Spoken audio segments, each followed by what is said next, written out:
Welcome to the Tony the Prophet channel for week 10. The season is going by quickly. We had a tough week last week. I had New Orleans -7, 7.5. Dennis Allen, let me tell you, this guy should have been fired in 2022. This is a smash spot against Carolina that only won one game. This stiff, Dennis Allen, 34% win percentage in his career. He created history Sunday, okay? This was a smash spot we should have won. No team had outgained the other team by 150 yards. One, two, rushed for over 150 yards. They ran for 197. Kamara had 155 himself. They couldn't stop him and had a positive turnover ratio. Teams doing that since the beginning of the NFL with 275-0, okay? This game was the right side, and we got screwed, but that's what happens.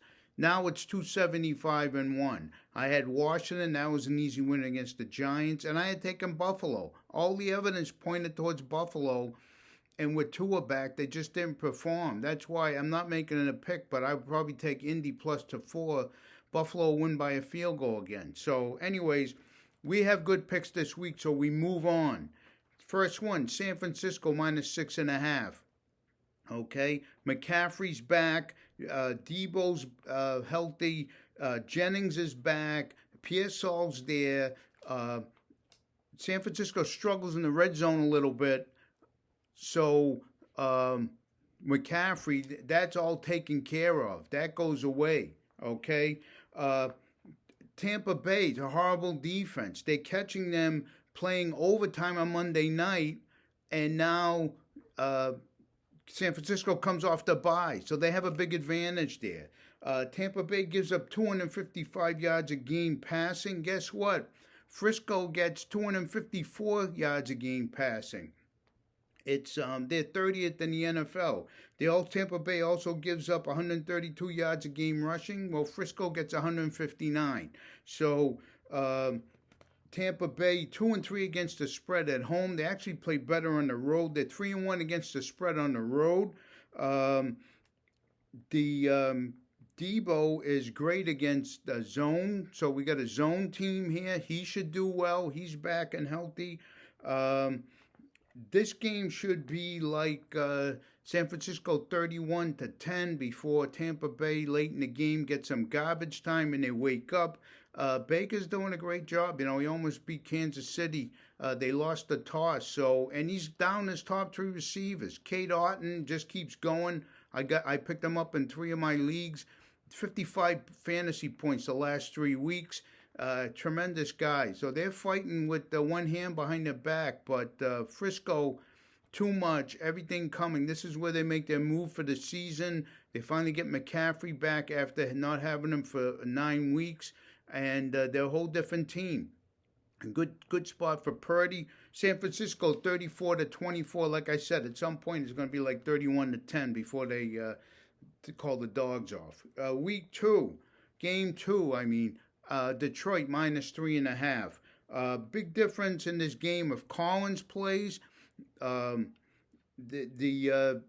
Houston is not the same team without Collins. If Collins isn't there, they've been struggling. Okay, they've been losing games.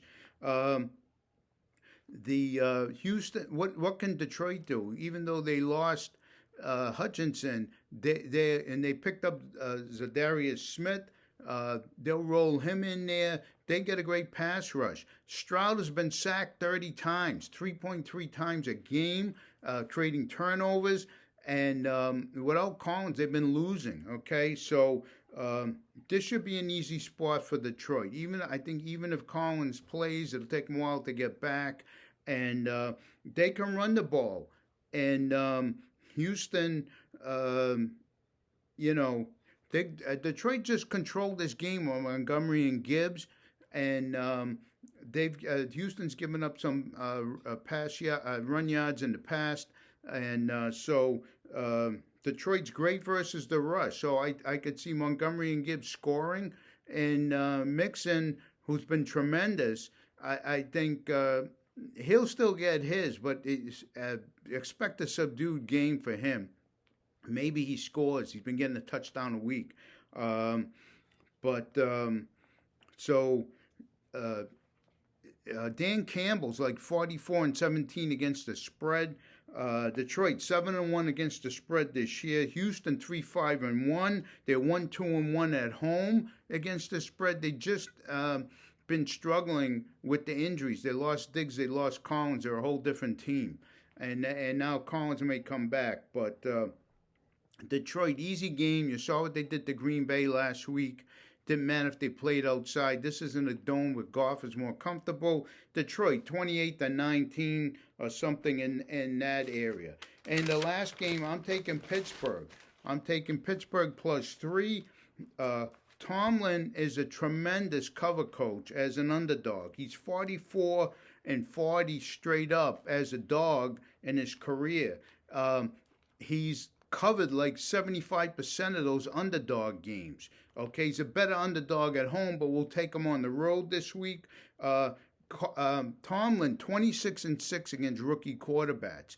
Now, Daniels have been playing well. Washington's been playing well. But let's look under the sheets and see what's really going on. And not to throw any cold water on them, because they've been playing tremendously, okay? And the defense has improved every week. The defense was a sieve, giving up, those corners were giving up 35 points a game. So anyways, who has Washington beat with these 7 wins? Well, they beat the Giants twice with Danny Turnover. That's not hard. Giants are 2-7. They beat the Panthers. They're 2-7. They were 1-7 until that New Orleans game. They beat the Browns. They're 2-7. They beat the Bengals 4-6. You saw them throw away a game the other night, although the refs screwed them at the end. This pathetic refereeing in this league. I'm counting like 6 games that got changed by the refs. And Clete Blakeman, this guy's the biggest stiff. He screwed me out of a game. 3 personal fouls within the last minute. Look it up. Monday night, Detroit versus Green Bay. Detroit leading 59 minutes. When they weren't as good as this Campbell team and called 3 penalties. I digress here, and they pulled the game out 23-22. I had $100 on the Detroit money line +160. You robbed my pocket. So, anyways, and the Bears, who are 4-4, but they needed that miracle Hail Mary to Noah Brown to win. The only team they beat over 500 are the Cardinals, and they're barely 5-4. So Pittsburgh 9-3 against the spread last 12, 8-3 against the spread last 11 versus the NFC. You saw him take care of Danny Turnover the other night. So Lattimore, they just got Lattimore, but he's not playing. So what does that mean? It's a good game for Pickens. Najee will get his. You got Jaylen Warren coming in behind him. They have Joey Porter on McLaurin. I'd expect him to have a little bit of a down game, and I expect more from Noah Brown than from Ertz. But Pittsburgh, 26-20, something in that range. They win by 6-7 points as a dog. Take them on the money line. It's going down. It was like 125. Now I'm seeing like 120. By tomorrow it'll be like 110. Everybody's coming on to Pittsburgh. So there were the 3 plays. And now I got I have some other games I like, but not enough to go crazy on them.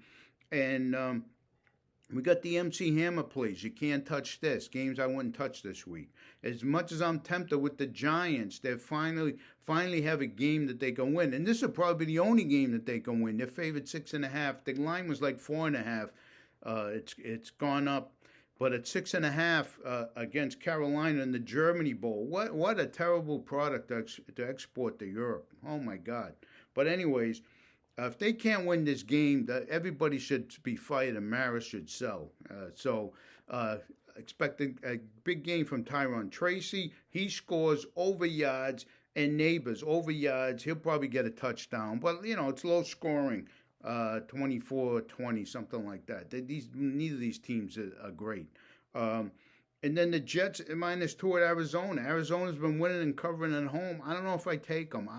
I would lean Arizona, but the Jets have been playing well the last few weeks, and so who knows? That's a 1-2 point game. Uh, I would take 2 points if they give him. And then Philly versus Dallas. The Dak is out. And Philly, even though they got screwed with the touchdown callback, I mean, turnover, they went for a touchdown that they didn't cover. I can't touch them with 7.5 in the spread, even against a limping Dallas team. So I would take Philly. I mean, if I had gun to my head, but I'm not touching that game.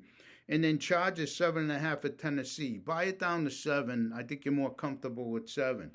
Uh, you got tremendous teaser games. I didn't even put them on my list, but just at the top of my head. You know, all these teams that are Kansas City. You can tease Pittsburgh back, Philadelphia down, Chargers down. There's all these 6-7 Giants down to a half a point. So there's great teaser games. There's like 8 teaser games out there. I should have put it on the list. I apologize. I don't have my notes. Games I like. I like New England, but then when I did my research and found that like Chicago won the last 13 games at home, and this year they're 4-0, 4-0 against the spread. I'm not touching it. Chicago, you can tease them down to even. There you go with the 6. But I would take Chicago now based on that evidence. But wouldn't surprise me, but I'm not touching it. They were a good, better teaser candidate. Denver, Kansas City didn't cover against Tampa Bay. They're never good as a big spread, especially at home. Kansas City will win by 7. Denver, you cover by the hook. They have a very good defense, very high numbers this year on defense. So, and then Atlanta, New Orleans. Atlanta should kill them, but they play with their food too. So, Cousins, they should win. It's a divisional game. You're 3.5. You got that. You go over the hook. But I say Atlanta wins. I would take Atlanta. Minnesota versus Jacksonville. You're going to get Mac Jones. Good luck. They should cover easily. They're the better team. I would take Minnesota. And then the Rams versus Miami.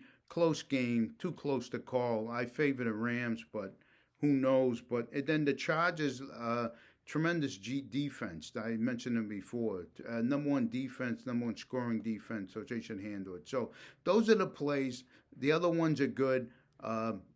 Take the money line on Pittsburgh if you want, but you certainly take the point. So there we go, and we'll see you next week. Thanks for tuning in, and good luck.